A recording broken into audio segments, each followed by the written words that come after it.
PSG then through to the semi-finals where, of course, they'll meet the winner of the Arsenal-Real Madrid tie on Wednesday. But for a game we thought was dead and buried at 5-1, Aston Villa made quite the fight of it. Frank, goodness knows what he's wearing, is with us. We'll hear from Frank in a moment. But Craig, half an hour gone, 5-1 down, switch it off. Which is certainly how I thought the tie was going to go, because of the quality of this PSG side. And I was just sitting thinking, yeah, kind of easy to call this one, wasn't it? You know, Villa, workmanlike, quarterfinals, back in the Champions League after 40 years, but a bridge too far. And then PSG in the second half almost just capitulated. You know, the defending, the shape. You know, John McGinn picks the ball up from Pau Torres midway in his own half. There's only Vitinha in the midfield at this point, and he's going to the left. He's allowed to run 70 to 80 yards and get a strike away. And you have to say, PSG are a good side, but they did not have their best tonight. And Luis Enrique will breathe a sigh of relief. Mm-hmm. For Villa, I didn't think they had that in them at this level. I know they're a good side. They're fighting for, fourth or fifth in the Premier League. That's about where they are. I did not think they had this second-half performance in them, where, but for Donnarumma and some poor finishing, Villa could have been in the semi-finals. They are not, but in terms of what they gave their manager, who's been brilliant, we've talked about it, what they gave their fans, and what they have produced, basically since Unai Emery went in, I think that was very typical of it. So they'll be disappointed, but they superseded expectations in this competition, and some. Really impressed with Aston Villa. Really, really, truly impressed. Certainly after they go down 2-0, it's 5-1, and there is no life in this tie for them. And yet they manufacture that life. And this is when I get to PSG. In order for Aston Villa to manufacture life in this tie after they're down 5-1, and yes, it's time to turn the TV off and move to something different, PSG decided that they were going to get in a back and forth still with Aston Villa. And so all the things that we have liked about PSG in this competition, the structure, the organization, the quality of the midfield, Vitinha, Fabian Ruiz, Joao Neves, those guys, all of a sudden they lose control of the ball and lose control of the pace of the game, of the rhythm of the game. Instead of, hey, you know what, we're just going to sit here, absorb some pressure. The counter will be available to us if we want it. And we have the personality and the players to be able to take advantage of those counters in Kvaratskhelia, Barcola, Dembele. It's all set up perfectly for you. And you start getting in, you attack, we attack. You attack, we attack. And what we saw from PSG is that when they lose that structure and when they lose that discipline, they get stretched through the midfield, and McGinn is running freely, and Rashford is running freely, they cannot defend those moments on transition. Marquinhos and Patrick, Marquinhos in particular today, really slow. Really slow to track runners, really slow to react to where the danger was going to be. There was no reason as to why Aston Villa would be attacking 4v2, 5v3 when you're already up 2-0, already 5-1. That's inexcusable, and that has to do with lack of leadership on the field, lack of structure, lack of organization, lack of presence of players that can say, hey, we don't have to go chase over there. We'll be fine right here. If you do that, you limit the space for Aston Villa. Aston Villa are not able to get back into this. And while I'm impressed with Aston Villa, this is more, I think, on PSG and the manner in which they lost control of this match. Frank? Thank you. Yeah, thank you, Ali. Because, credits to Aston Villa. They never gave up and they fought hard.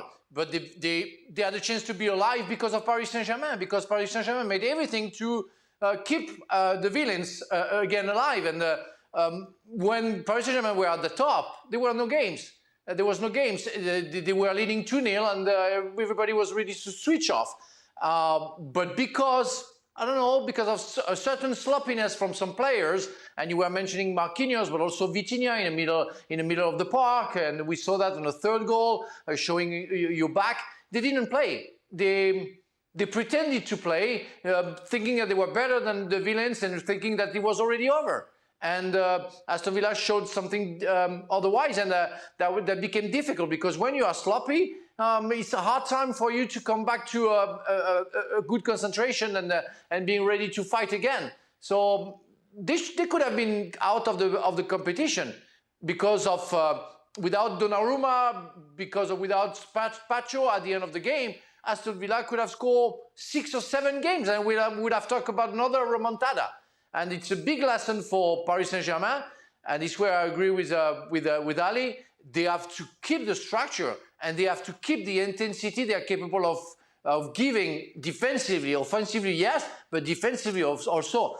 Marquinhos I saw against Real Madrid like 3 or 4 years ago when Madrid won the Champions League and won at Santiago Bernabeu against Paris Saint-Germain, where it wasn't the Marquinhos we have known. And I need a revenge from Marquinhos because he's a leader, he's the skipper of Paris Saint-Germain, and he wasn't the skipper today. But they're through. Well, yes. And it's a lesson learned in a sense that you're unscathed. And we've talked about them winning this competition. That's how good they've been in 2025. They won't win it if they play like that in the second half. They won't. And we'll get to Barcelona, but they're the same. If they play like how they played in Dortmund tonight, and maybe there was some different reasons for it, they won't win this competition. Frank, it's interesting. You mentioned the remontadas that PSG have suffered before. How much does that play into that second half performance where it's almost a feeling of deja vu? It makes you nervous. You think, oh no, it's all happening again. Yeah, it's like a curse. So it comes back into your head when you're in the middle of the park, I guess. And I'm pretty sure when they conceded 2 goals in 2 minutes, some people, maybe even the players, they started to think about it. And Marquinhos was already there. He's maybe the only one who was already there. So maybe he thought about it. And they have drawn like crazy there in Barcelona. And today we're almost there. And yeah, it's like a curse to Paris Saint-Germain in the quarterfinal to lose stupidly, I would say, a game because you're not there, you're not ready to fight, and you are scared to lose. And when you are scared to lose 100% of the time, you lose. Well, help me out here. Tell me. Keep using this word, remontada. Yeah, the comeback. So obviously it comes from the Barcelona 4-0 up and then the 6. But it was only 3-1 in the first leg. Yes. Has it become a remontada during the game? Yes, exactly. It could have been a Can't we just use a comeback? Yeah, they were 5-1, yeah. Just speak to me. Speak to me in layman's By the way, terms. Real Madrid, in the Real Madrid segment, remontada will be coming up a lot once again. So get ready for that. Yeah. Well, I'm not skipping to the Real Madrid segment. What I'm going to say, though, is that those 2 games tonight are a warning for Arsenal tomorrow, and maybe a little, shot in the arm for Real Madrid, thinking, maybe we can come back. Look at these games tonight. Look at Aston Villa. Look at Borussia Dortmund. Just looking at the semi-final, it will either be against Arsenal or Real Madrid. What will have those teams learnt from PSG that they could take advantage from today? Or is it a unique situation in the fact that PSG just completely lost it in the second half? Well, I think that's kind of worrying when you're playing a side in Aston Villa who are a good side, but not... I mean, between them and Dortmund, they were the outsiders, right? Probably Villa were... I don't know if Villa were the highest odds, but... So if they can do that to you... I mean, what could Villa have scored in the second half? 5 or 6? Easily? I mean, PSG could have had a couple themselves, don't get me wrong, but Villa were pushing, so they're always going to leave gaps. So they're going to learn... Or what PSG are going to learn is that they can't play like that and win this competition. There has to be more structure. There has to be more discipline when you have the ball and when you don't have the ball. And sometimes when you have the ball, that's when to be the most disciplined, rather than everybody going off like, hear 'em, scare 'em. Right. 4-5 getting forward, everybody trying to get on the score sheet. Then you lose it. Before you know it, your back four's exposed, which Villa got in the first half. For the Nuno Mendes goal, it was a 4-on-2. The first half of the game, I know you're trying to get back in it, but you shouldn't leave yourself as exposed as they did. 4-on-2, and Nuno Mendes scores. So we know PSG could probably go toe-to-toe with anybody in the competition in terms of a football match and play. But in terms of their shape, they got exposed but got away with it tonight. Did we get too excited about PSG? After those 2 matches against Liverpool and that first leg against Aston Villa, we put our expectations too high? Well, I think the main contrast between today's performance against Aston Villa and that second leg performance against Liverpool at Liverpool is that was a fearless performance. This second half was fearful. PSG, they started to get nervous, and when you get nervous, you start making silly decisions. And while I love me some Nuno Mendes and Hakimi attacking, you have to understand what the game calls for. And so there is no need for Hakimi to be bombing down the right-hand side and Nuno Mendes bombing down the left-hand side. And while he scored today, and people will say, well, that's why we love Nuno Mendes. Well, at some point, you've already done the job. You already scored 2 goals, so there's no need to get in this up and down. And then in the second half, once they got fearful of the outcome, fearful of, are we really going to blow this? Is this really going to happen? Then you stop playing. That is the part that, if I'm a PSG fan, I would be concerned about. That when he got to a high moment of pressure, tension, and the expectations were on PSG to be the ones that would advance, the team's reaction was to stop playing and stop running and stop pressing and stop getting to second balls, which are the sort of things that they did against Liverpool and did so very well and had all of us impressed by them. I still think that PSG will get a lot out of advancing in the manner in which they did today and will be useful to them in the next round. Unless Sam was wrong, if we've been hypercritical of Unai Emery, and it's hard to because they were not the favourites in this tie, and they made such a fist of it. If he wasn't absolutely knackered, I found the Rashford substitution... Because he was just brilliant, wasn't he? And maybe it was a case of, right, I haven't really got any more midfielders to take off. If I've got to have somebody in the middle of the park. Asensio's come on, Watkins come on for Rashford, Ramsey came on. The only other one was Morgan Rogers, who did have a couple of good runs late on with the ball, to be fair, but had been relatively, I would say, quiet-ish up to then, certainly not as impactful as Marcus Rashford. And Rashford just looked as if he had the beating on a one-on-one of any of that back four. And his set piece, as we saw from the set piece that Konza should have scored, was amazing.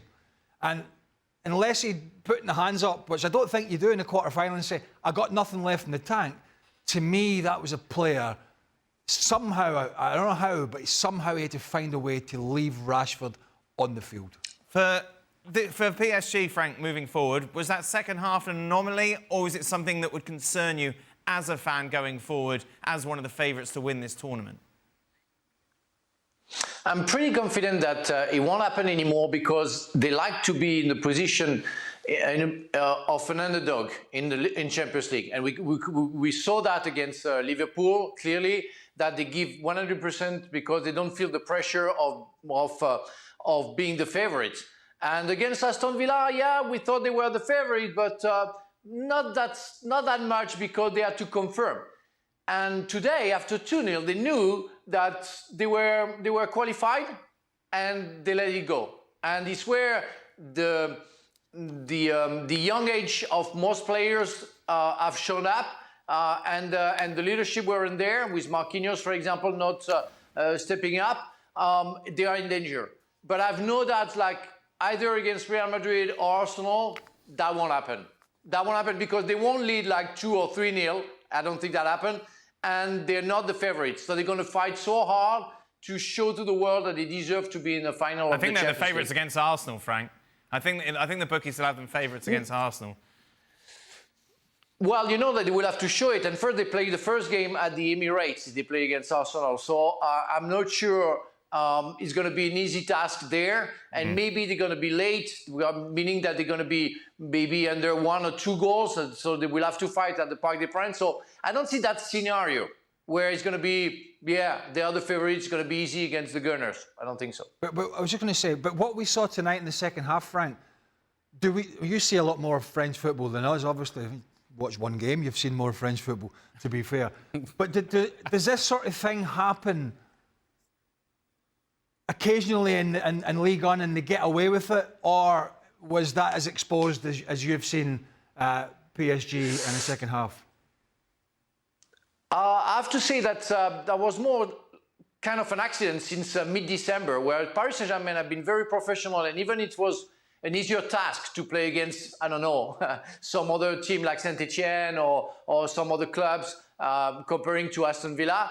They didn't do that. They finished the job. But it wasn't that difficult. I mean, you have to give credit to the villains. I mean, they have quality. I'm a big fan of McKean, and for example, what he did on the second goal that they scored, that's exceptional. And after Rashford or the third goal, they didn't. I think the Paris Saint-Germain players didn't expect that kind of reaction from Aston Villa, and they're not used to that. In the Liga, it's mostly they do the job, they win, and it must be maybe hard the first 30 minutes because of the pressure if they play away from home, but they kill the game and the opponent is not capable of coming back, which is something happened today, and that's maybe the difference between that and the Liga. So it's a lesson.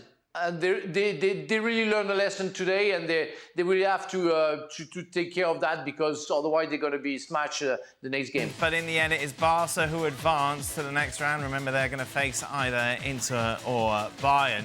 We've said so many good things about Barcelona, rightly so, over the past few months. After that blip in December, they have been fantastic. Today, they were awful. Didn't play well at the weekend either. No, scrape that win against Leganés. Leganés. I'm going to throw them a bit of a bone tonight, slightly more than PSG, and say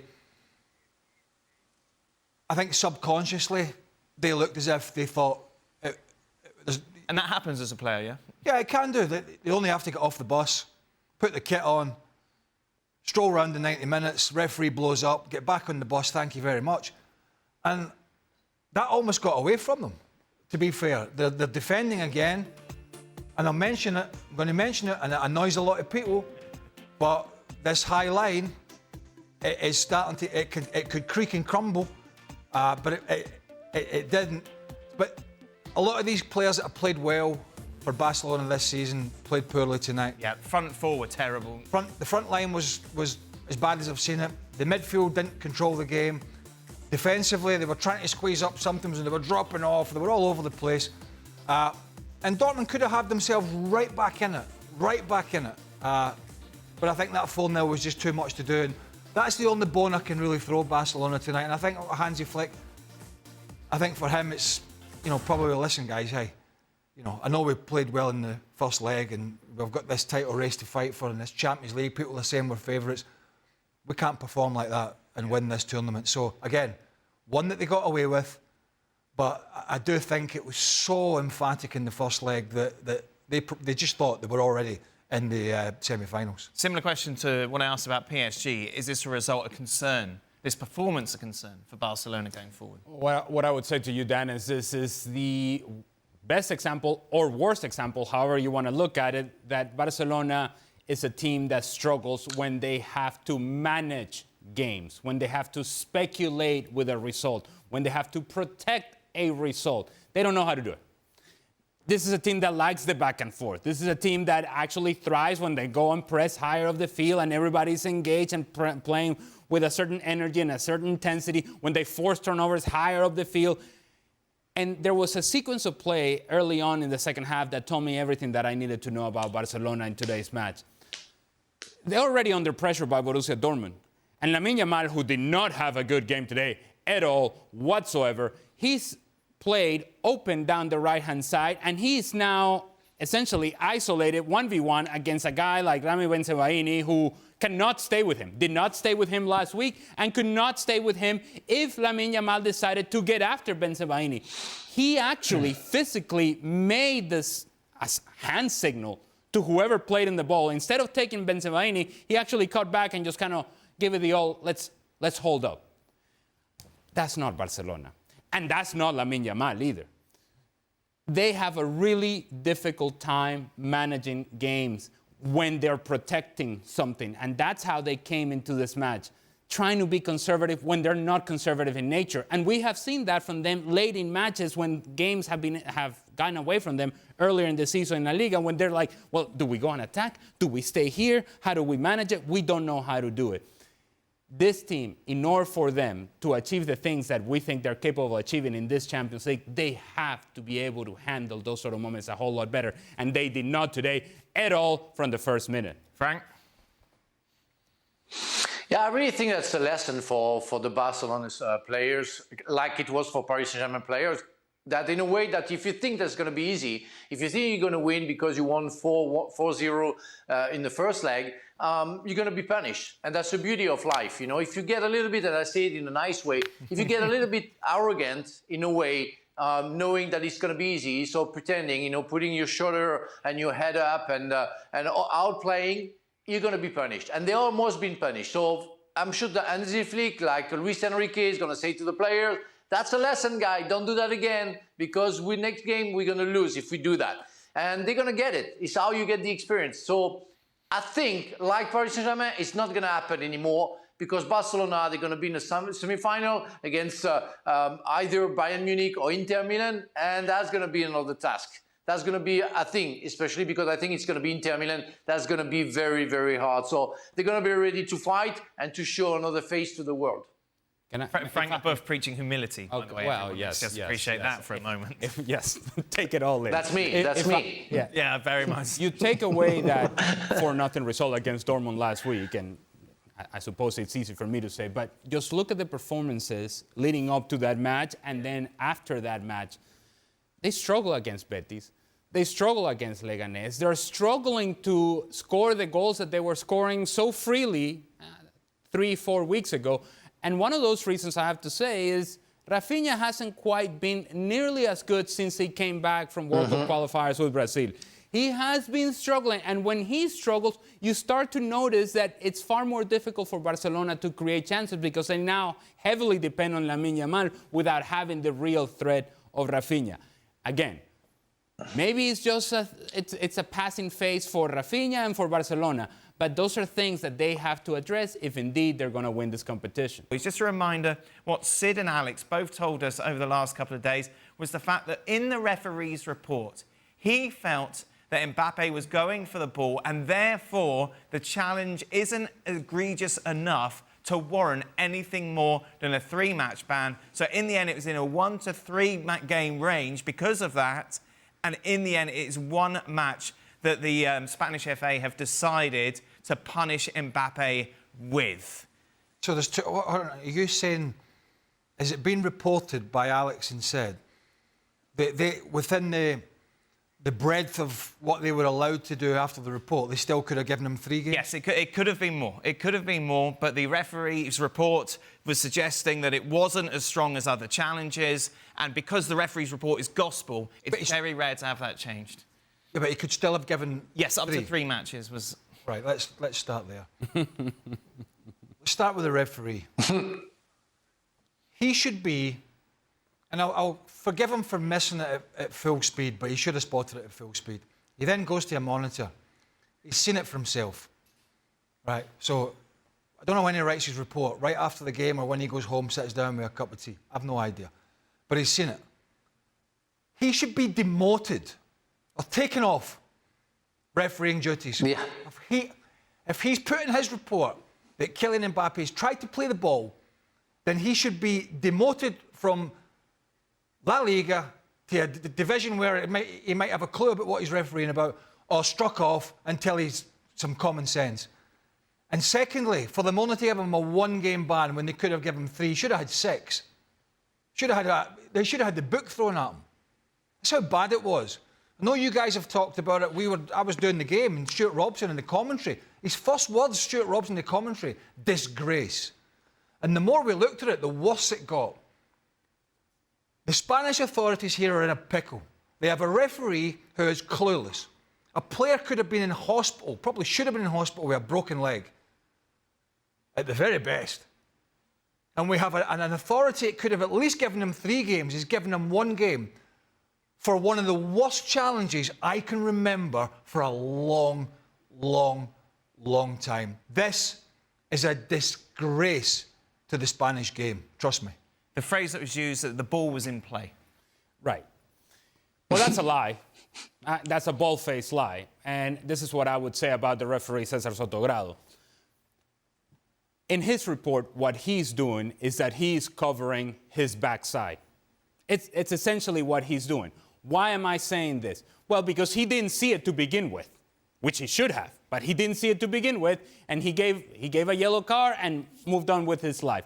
So in his initial assessment, he's saying this was not worthy of a red card. So how do I cover my backside once the whole world has seen it? Well, I put in the report that the ball was in play, because that makes my initial decision not as bad, not as egregious. Yeah, it's a red card, but the ball was in play. It's a lie. You watch the video, and it's a lie. The ball is long gone before Kylian Mbappe decides to recall his leg back and fully lay into the player. The fact that the referee's report is it goes against any principle of checks and balances.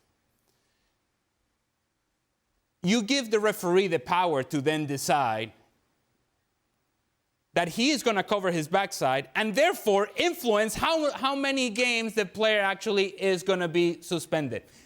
But even beyond that, we've already gone through a lie. We've already gone through the fact that the referee has covered his backside. We've already gone through the fact that there are no checks and balances. You still got the opportunity to give him 3 games, and you still decide that 1 is enough. And one of the things that really, really bothered me about this whole thing, one of the things that Alex brought up was that there is this perception in Spain that if the outcome of the challenge is not a catastrophic injury or an injury as such to the player, in this case Antonio Blanco, then it's not so bad. That is stupidity to the highest degree and to the highest level. The outcome in this challenge should have been a broken leg. So at that point, then now we're talking 3 games, now we're talking 6 games. So what are we rooting for? We're rooting for Antonio Blanco to be essentially carried off the field with a broken leg. Is this what makes it clear? The intent of Kylian Mbappe was to injure. That should be more than enough. Frank, 1 game, what's your reaction? That's unacceptable. I mean, yeah, the ref is a liar. First, he's a liar. The board are incompetent. I mean, how they can at least not give like 3 games? That's insane. The ref is not knowing anything about football because maybe he never played, and he said to the world that if he's not a Real Madrid fan, at least a big Kylian Mbappe fan, because otherwise there is no reason to say that in a report and no reason for the board to give him only 1 game. That's insane. I mean, people are going to start seeing it. They're going to start that some clubs are somehow protected. And that's the case for Real Madrid. With all due respect, it's a big club, maybe the biggest club in the world, but Kylian Mbappe will have played for another club, I won't name any other club, he would have been suspended for more. So, and we've seen that many times. And we try to not saying it, kind of hide it, but some people have to talk, you know, and what happens with Kylian Mbappe is pretty the example of some big clubs who are protected by some boards, some refereeing boards. And that's unacceptable for me. Can you imagine if that challenge had been on Kylian Mbappe? Can you imagine? They'd have been seeking jail time, Florentino Perez, for the opponent. There would have been uproar. Do you think an Alaves player had done that? Do you think if Blanco had done it to Mbappe, you think he'd have got 1 game? What kind of message does that send to people in Spanish football? Of all leagues, you know, doesn't matter if you're the top league, the bottom league, the amateur league, what's this saying in Spanish football? That you can make a challenge like that and get a 1-game ban? I mean, really? Not that many people would, because most people have got a brain in their heads and they don't intend to injure an opponent. But what message is that sending out there when people are picking up 2 and 3 match suspensions and worse for pretty innocuous stuff, and we have one of the worst tackles we've seen for years gets a 1-game ban? It's utterly ridiculous. Well, let's go to that point. It's all about the punishment fitting the crime, isn't it? You go back to, say, 2002, Robert Lewandowski was given a 3-match ban for holding his nose. Dan, I don't know what you want me to say. It's impossible to explain it. Look, we can try to make sense of it all, and we can't. We can't. Kylian Mbappe should not be playing for at least 3 weeks, and it probably should be more. It should be more. When we started talking about the possible suspension time and the numbers that were being thrown is between 1 and 3, I'm thinking, we are way short of what this should be.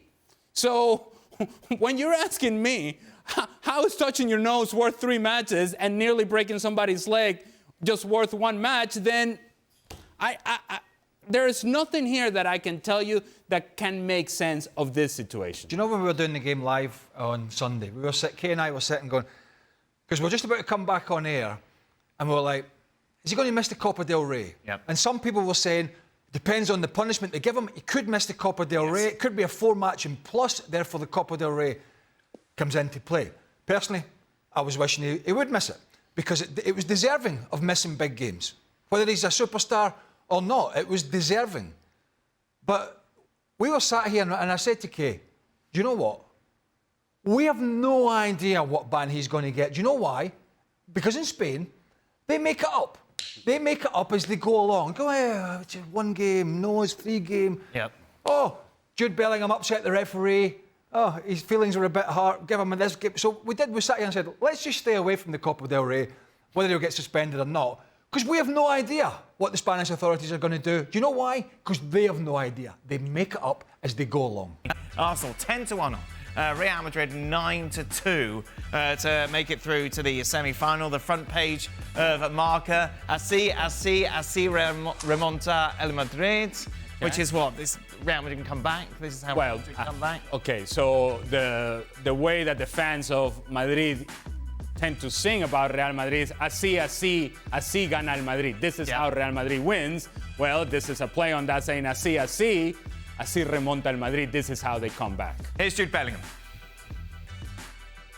It's a night that's made for Real Madrid, a night that would go down in history, but also be something that people are familiar with around this part of the world. So, hopefully we can add another special night. So it's a weird environment at the minute. The last few days, it's like one of the worst results we could possibly imagine away, and for some reason everyone thinks it's nailed on that we'll come back, and it's a nice feeling, I have to say. It is a must-watch game. Well, him and Vinicius got arrested at the weekend. Yes. Until that clown got sent off. And then they had to come on. They didn't play very well. Camavinga scored a great goal. I think tonight's games will give Real Madrid some hope and maybe give Arsenal some worry. And it's also probably going to make Arteta's team talk crystal clear if it wasn't already. Mikel Arteta would have been banging the drum about don't give them an opportunity. Now he's absolutely smashing that drum saying, listen, we cannot do what Barcelona nearly did and what PSG almost did. We cannot give them any sort of leeway to get back into this game. Now, the first 20 minutes or so could be a difficult night for us. Maybe it won't be. Maybe it'll be a comfortable, easy night all round, and Real Madrid will be the Real Madrid that we know they've been in the last few weeks or so. Or maybe it will be this sort of Jude Bellingham suggesting, this sparkling night that they've seen before.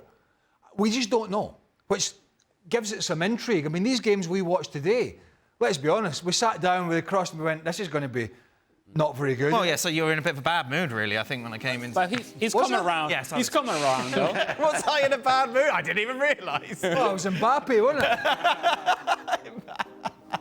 But, so, and last week, I was sitting going, Valverde's got to play in midfield, by the way, doesn't he? I'm not. Yes. I know, this is what's been suggested, but we saw that didn't work. They missed him. No, Valverde has to play in the midfield because you need his level of activity, and you take the chances with Lucas Vázquez playing as a right back, and whatever the matchup is with Martinelli.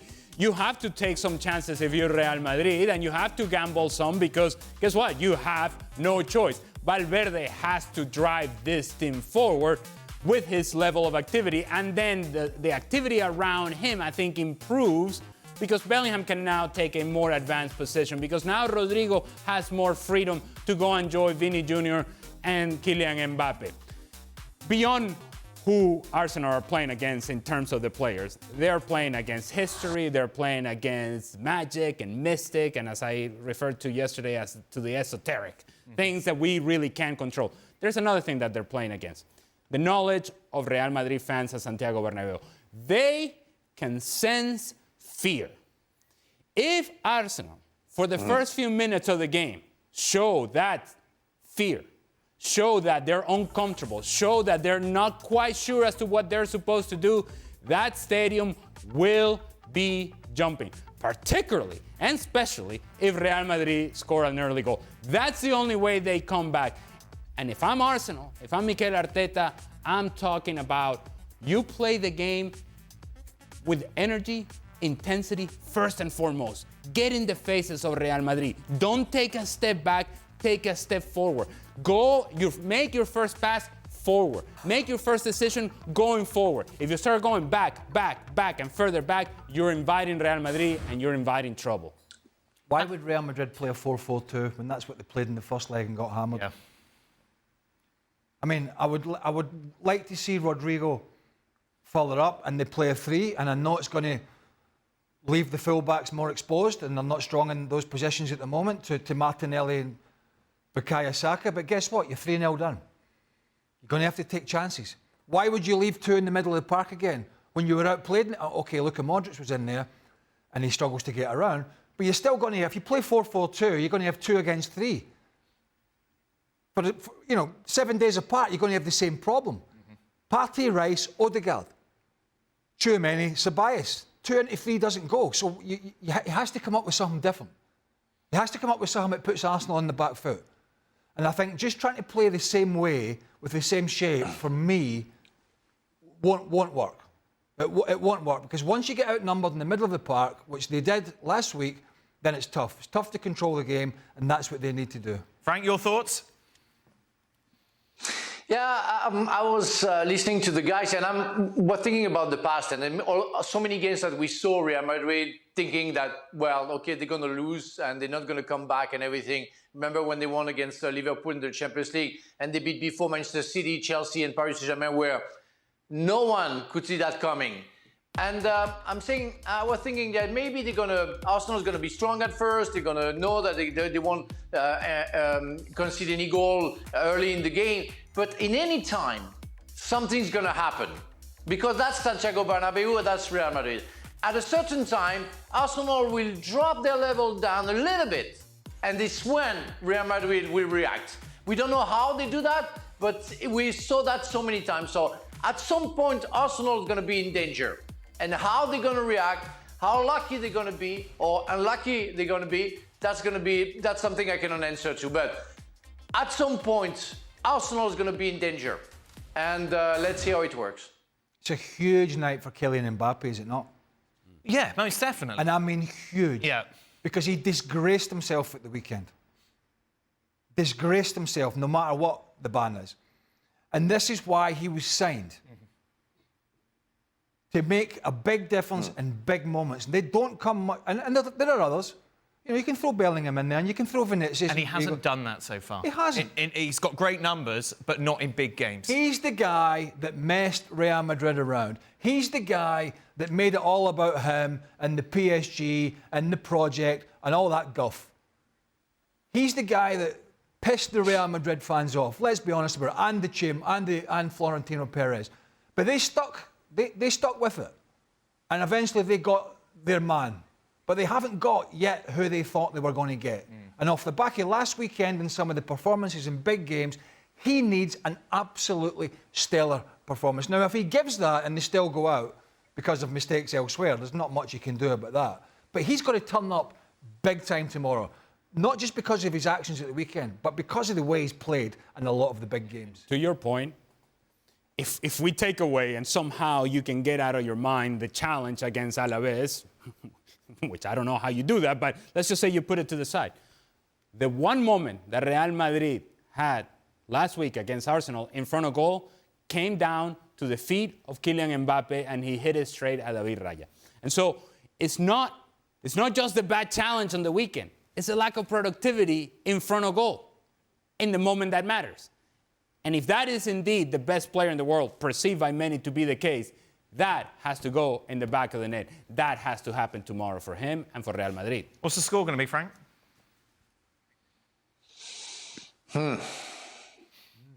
It might be a 4-0. That would be crazy. But it can be the other way around as well. It could be the other way around, because they can lose it. And Arsenal, I found them very strong, sure about their football. But as we know, Santiago Bernabeu is full of surprises. So predicting something is hard. But let's say 2-1, because right. I don't see Real Madrid going through. But I still see a win from the Merengue. Craig? No idea. Yeah, that was me last week. Don't know what the first 20 minutes is going to be. First 20 minutes, half an hour is going to be key for both sides. I could see Real Madrid winning this individual game here, but not enough to come back in terms of keeping a clean sheet themselves. I'll go for a 3-1 Madrid win, but Arsenal to go through. Ali? I haven't seen enough evidence from Real Madrid to be able to pull this off. But they'll make it exciting. Yeah. 3-2 Real Madrid. Yeah, I think it will be exciting indeed. One other tie, Inter taking on Bayern Munich. Inter big favourites to advance after, of course, going to Germany and winning by 2-1. Frank with us. Ali, overall, how would you sum up Bayern's chances going into this? I think they have a chance. And now, it's not great chances, but I think they have an opportunity. Look, if you watched that game carefully against Inter last week, you would have seen that you talk about chances falling to Kylian Mbappe. They fell to Harry Kane. Mm-hmm. And he was unable to put it in the back of the net. And not just one, there were a couple. And not just to Harry Kane, but to Leroy Sané, Michael Olise, so on and so forth. They created enough against Inter. The concern with Bayern Munich is, and will continue to be, what happens when they have to defend a transition against Inter. And how they manage moments in game in which, look, right now it's about defending, not so much about attacking. Bayern Munich has enough talent to trouble Inter and to score against Inter. I just don't know that they have enough to keep Inter from scoring, and that's where perhaps Inter's go through. Yeah, pretty much. Bayern are capable. I mean, they're capable of winning this game. It's absolutely. It's probably the one that's most in doubt, I would say. Yep. Even though Inter are favourites. I don't think we'll see Inter as open as they were, which I was quite surprised at the Allianz, how open they were at times. Now that they have that slight advantage, I don't think we'll see that at all. So I think they'll try and lure Bayern onto them and then hit them, as Ali said, with that weakness with it defensive. And then you've got the pace of, Thuram and Martinez and others going forward. So I think it's going to be another great game, but I think Inter just more balanced. Obviously got the lead, and I just fancy them to go through. Like we used to see in the 90s, where defensively you're strong, in the middle of the park, you know what you do, and you're very efficient at front. That goal from Lautaro Martinez with the back pass from Thuram that was something so unbelievable, and so therefore it's going to be hard for Bayern Munich. I think Inter. The favourites, but everything can happen with the German team, and if at front they do the job, maybe it's going to be enough to compensate the mistake they're going to make at the back. Of course, the final in Germany come May, and just a reminder, Bayern Munich head and shoulders favourites. Meanwhile, aren't they in the Bundesliga to get that title back? They saw Bayer Leverkusen. Welcome into the latest edition of Extra Time. Frank, would you like to talk us through what you're wearing and why you're wearing it? Did you lose a bet? Wow. Well, because I think, I thought it was nice enough to show myself on TV with that. I like it. Well, I love it. Well, do you want me to do that? Put it up. Yeah, all the way down. Do us a favour, put it down. That'd be better, yeah. No, it looks great. It looks great. Yeah, very incognito, bright orange. They played the Europa song at the beginning of the Villa PSG match. Do you remember anything similar that happened to you or your team right before you played an important game? We didn't play. I feel like this could be a CONMEBOL issue. Yeah, playing the wrong national anthem. Yeah, I imagine that. And I think some of that wasn't an accident. It was done on purpose. Oh, to wind you up? I guess. I don't know. Oh, I like it. Our manager did not take it well. No. We were just looking around. It's like, what are we supposed to sing? That's not our song. Yeah, no. Yeah, it happened a couple of times. Frank? I think we played with the national team. It was the right national anthem, but we couldn't understand it, and he was an opera singer, and we didn't recognize it, and we couldn't stop on laughing at it, and we drew. We've been hammered by the press saying that we weren't tuned in and everything, but we couldn't stop laughing because the guy was singing something like we didn't recognize, and he was really into it. He was really into it, and I was with Vicente Lizarazu and Fabian Barthez, and we were laughing. And wow, the media didn't like it because we didn't have a good game as well. But that was laughable. That was nice. Did you sing the national anthem back in the day? Huh? Did you sing the national anthem? Nope. No? Nope. Why not? Never. Craig Brown wouldn't like that, would he? Why? Yeah. What do you mean, why? Yeah, why? Why you didn't sing? Shy. I'm not a singer. Which shows the passion, your No, it's not. dedication to your country. It's in your heart, in your lungs, in your core. Shut up. You have to express yourself, the love of your country. It's difficult to sing with no teeth, though, isn't it? That's the problem. When the steady cam is coming along the line and you got missing teeth, you keep your mouth shut. Right? Were you a singer, Ali? I was a singer. Yeah, of course, yeah. I was a singer. We all were. We're trying to get as much help as we could from somewhere. But I told you before, Craig Brown, the late Craig Brown, Obviously, you're Scotland manager. Scotland manager for a decade plus, whenever we go back for the next international, he used to love a meeting. He'd go to these meetings and say, I've had letters from fans moaning about players not singing and not having that passion, and we'd all be laughing. Well, we'd just be laughing in the room going, is that all he's worried about? You know what I mean? Well, like Frank says, that's why France won the World Cup and Scotland didn't. You were a non-singer. Yeah. That was the only difference. Are Barcelona and PSG still favourites after these displays today, Ali? But they're through. And that's, I think, important. That maybe this was Their blip. This was their moment. This was the moment that they had to get through emotionally, physically, whatever the case may have been, and they're still in the competition. And if you think about who else is left in this competition, are any of those teams significantly better or even better than Barcelona and PSG? And the answer, I think, is no. So, yeah, they're very much in the conversation as those teams that should be favorites. They're in the semifinals of the competition. They're as close as they want to be to winning it. I'm going to say yes. Barcelona in particular, I think, still remains one of the favorites. Craig, Rashford has played significantly better during his stint at Villa. Why do you guys think that is, and should he stay? Well, look, he certainly, Ruben Amorim isn't exactly on safe ground, is he? Nope. So there could be a manager change, probably unlikely, but there could be. That's the only way I could see him going back for a fresh start. Even then, that's a stretch. So I don't really see him trying to go back. The question will be whether Villa think he's done enough and have seen enough to pay his astronomical wages going forward and potentially a transfer fee. But whether we agree or not, he should have been doing this for United, he should have been doing this. He's rebuilding his career. We can talk about his attitude all we want in Man United, but what we need to look at is what he's doing at Aston Villa. And if you're Rashford, how much of a cut are you willing to take in your salary? Well, that's a big question when we're in a stage where we So I'm on 350 a week. So when we're at a time when we see guys basically chucking their career away to go to Saudi Arabia to get millions. And then you might be looking at another guy and saying, are you going to take a cut in your salary? I don't think many players probably would. It depends how much. Depends your desperation to get away and play and rebuild your career. I think it would be unlikely, though. Frank, sorry, I know, Frank, you've told us in the past that you did. Am I remembering that correctly? When your father was ill? I think I cut my wage by like 3 times less than I was earning at Chelsea.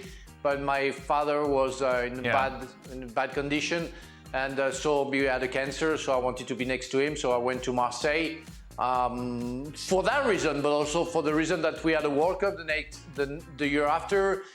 Mr. Ranieri, the coach, was showing me that he was trusting more John Terry to myself to play alongside Marcel Desailly. So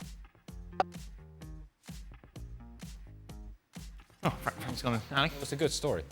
For me, if you think about Marcus Rashford and where he is in his career, he's not gonna have another big deal coming up. If you are younger and have the foresight to say, you know what, I'll take a pay cut now because I think if I play, I'm gonna get a big deal ahead in my career. I think the big deals for Marcus Rashford at the highest level are now done. So how do you then decide, I'm not gonna bank on that big deal that I've already signed? That's a difficult question to ask of a player. And I just don't think that a player does that. It takes you a lot of work to sign that big deal. You don't just want to give it back. Could the soft punishment for Mbappe create a dangerous precedent, Craig, for the future, where players can make career-ending tackles and get away with it? Yeah, we talked about that on the live FC show.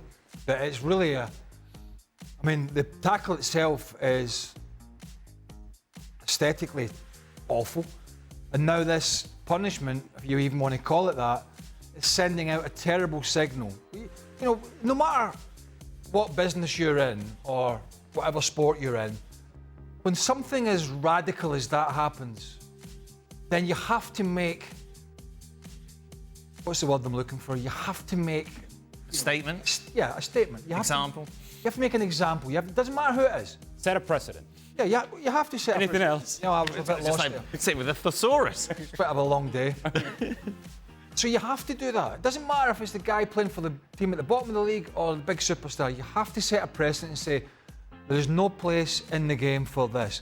And if we've been honest, La Liga and the Spanish FA have gone completely the opposite way.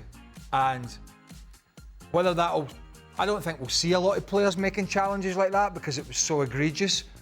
But still, it is setting a very, very bad example. Final question. We dealt with this on the show. Is there anyone amongst you who thinks Real Madrid will make a comeback tomorrow? I think everyone agreed. Of sorts. Everyone agreed that Real Madrid would win, but not by enough, and it will be Arsenal who would advance. That's going to be fun tomorrow. Looking forward to it. Frank, thank you very much. We'll, of course, return for the show to reflect on Real Madrid against Arsenal at the Santiago Bernabeu. Plus, of course, it is Inter against Bayern Munich. Be sure to join us.